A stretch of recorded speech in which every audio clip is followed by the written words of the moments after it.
So, as many of you know, about a year or so ago, I watched the final Halloween movie. Okay, well, the quote unfucking quote final Halloween movie. Their Halloween Ends, part of that brand new trilogy that they come up with, where everything that happened prior to Halloween 2018 just gets thrown out the fucking window. And we're gonna give you guys the canonical timeline now. Which, if you've seen my fucking review for Halloween Ends, well, not my definitive timeline now. Thank you very much. I am going to stick with the Halloween H2O timeline, which, for those who are wondering, just consists of the original 1978 classic Halloween 2 and Halloween H2O, and that's fucking it. Seriously, I just don't understand what the fuck they were thinking with this movie. Even a year or so later, even a year after I've seen this movie, I am still in fucking bewilderment of this fucking movie. And that wasn't even the original fucking script. The original idea for the fucking movie was it was going to take place the same night as Halloween Kills and the same night as Halloween 2018, and we're just gonna follow off of that again.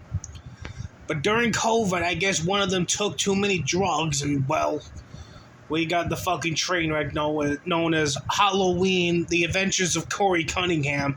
Oh, and there's this guy named Michael Myers floating around somewhere. That's what we fucking got instead. So, having said that, you'll forgive me if I really wasn't, at first, keen on hearing the news that a new Saw movie was going to be coming out. Now, when it comes to the Saw franchise, it's really personal to me. I'll admit, I grew up with the Saw franchise. I've seen all the movies. I've seen 5, 6, 7 Jigsaw in the theaters. I did not see Spiral. I really wanted to at the time, mainly because, well, we're getting a new fucking Saw movie. And I wound up not going to see it because, well, A, it was supposed to release during COVID, and, well, after that, I just forgot about it. And I went to Walmart one time and I got the fucking Spiral DVD off of the bargain bin for like $2. So I figured, let me just see what I might have missed. And, after watching that movie, I am thankful that I never went to go see it in the theater because, I don't know, maybe it's just me, but I really don't want to be spending money in the movie theater watching Chris Rock play Chris Rock dressed up as a police officer while a Jigsaw fanboy runs around killing corrupt cops. There.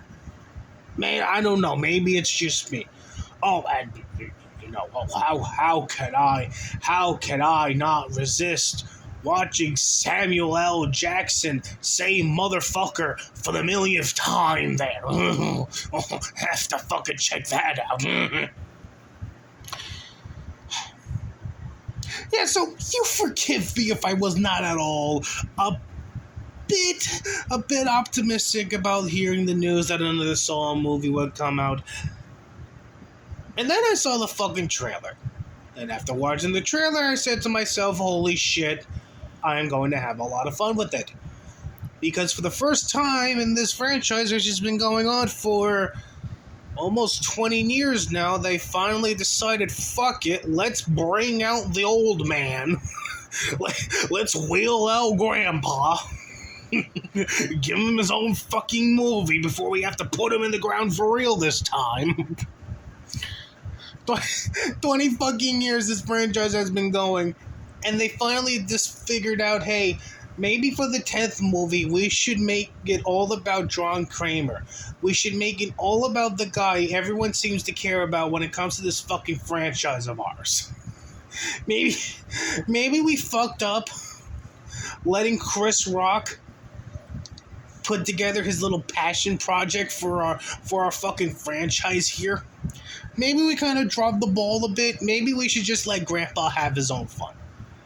And that's what fucking happened with Saw X. And I saw Saw X earlier today, and I gotta say, it is by far one of my personal favorite movies in this fucking franchise. It is. And we don't even see fucking traps until, like the beginning of Act 2. The beginning of Act 2 is when we really start seeing the traps. And I gotta say, compared to traps of the past, they were good, don't get me wrong, but I wouldn't necessarily call them franchise defining. You know what I mean? I wouldn't necessarily call any of them like real standout traps, really. Like, I'm not 100% sure if, like, okay, maybe there's like fucking 2 traps that would end up on a top 10 list. And that's about it. Other than that, the traps were okay. I'll admit that the traps were okay. I mean, they were gory as fuck, don't get me wrong. You can tell those people weren't having a good fucking day there. But the thing I really liked about the movie, honestly, is just we got to spend time with John Kramer. Got to see what the big man does when he's not wearing pig masks and kidnapping random people off the street and putting him into his little fun house of pain. You know, we see him go to doctor's offices.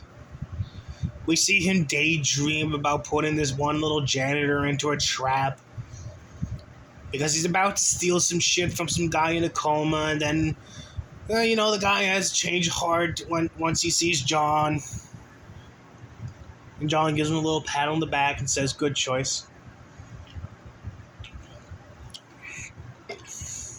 I'll admit that's a way better dream sequence than the fucking one we got in the final chapter there. I will say that.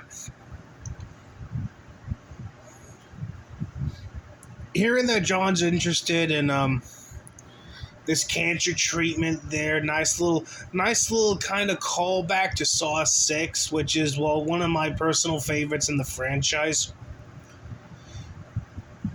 Which was nice between the absolute snooze fest that was Saw 5 and the absolutely bonkers and over the top, so bad it's good Saw 7.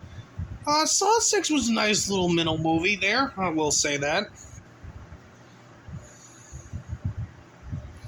But the person they got to be the main villain. Okay, the main villain, the main bitch, the main fucking Karen. Chef's Kiss.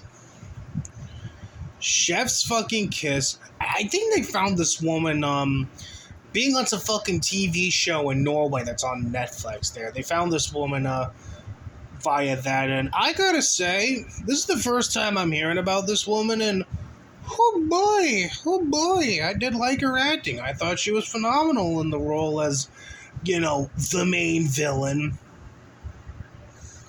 Which is interesting because, you'd figure that the person that's putting everyone into fucking death traps would be the villain, but no, he's the fucking hero. And for the first time in this goddamn franchise, we actually do get a happy ending. Which is one of the most bizarre and at the same time most heartfelt things I've ever seen in this goddamn franchise. Everyone lives happily ever after. I mean, the main bitch, the fucking Little Miss Cuntbag there, she survives. So, no doubt she's going to play a role in, like, the next movie or whenever they do decide to make another movie involving mainly John Kramer, which hopefully is the next one, because Tobin Bell is 81 years old there. He's not a spring fucking chicken anymore. And again, the fact that it took them nearly 20 years for them to finally make a movie all about John Kramer really says something. But,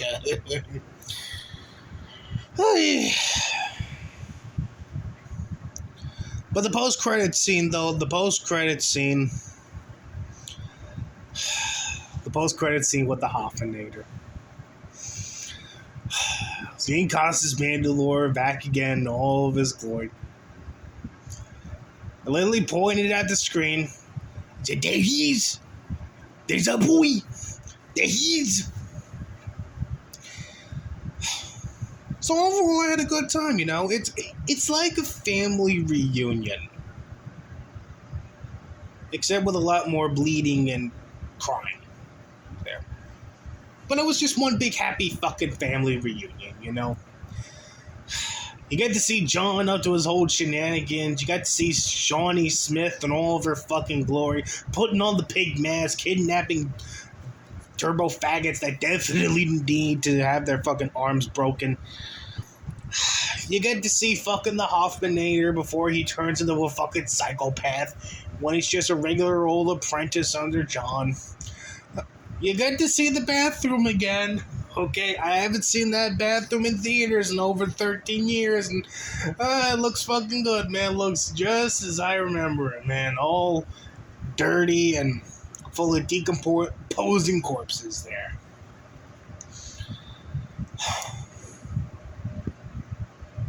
It was worth the $20 to go see this fucking thing, let me tell you. It was worth the fucking money. And with that, my fucking faith in this goddamn franchise has been renewed.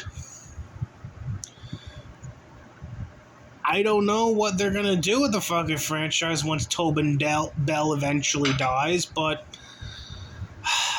for the little time we have Tobin Bell left on this earth, I hope we get more movies surrounding John Kramer and his wacky adventures there. I would love to see the John Kramer versus Cecilia Peterson storyline wrap up, maybe in the next movie, or maybe the movie after that. I would like to see a little bit more of Amanda. I know she was like, you know, the second banana of this film, but I would like to see more Shawnee Smith. I definitely want to see more Costas Mandylor. I want to see more of the Hoffinator. I definitely want to see at least the three of them, or if anything, you know, just John Kramer and Hoffman on the big screen. Once again, getting out to some wacky shenanigans there. So yeah, for the first time in over a year, I get to watch a horror movie that didn't disappoint me. I actually got to watch a fucking horror movie I actually enjoyed, and I'm actually going to remember this movie, unlike fucking Cocaine Bear. There. Which last time I checked, yes, is actually a horror movie, surprisingly. There. It's also actually the last movie I saw Ray Liotta in, which is still strange to me. Very, very strange. That's the only reason why I'm ever going to remember about that movie. It's just the fact that this was Ray Liotta's last film before he died. But yeah. I know I don't do a lot of fucking movie reviews on the channel there. You know, I've been contemplating about maybe just putting an end to the shit posting and putting an end to the pointing and laughing at locales and just talk about other things, you know. Give my hot takes on movies and video games and shit. I know, be like one of them, but you know, it's good to branch out every once in a while. It's nice to try out new things, and you know, if something ain't working out for you personally, why continue to do it, you know? Why continue to fucking do it at all? But anyway, I'll catch you guys in the next video, whenever that is.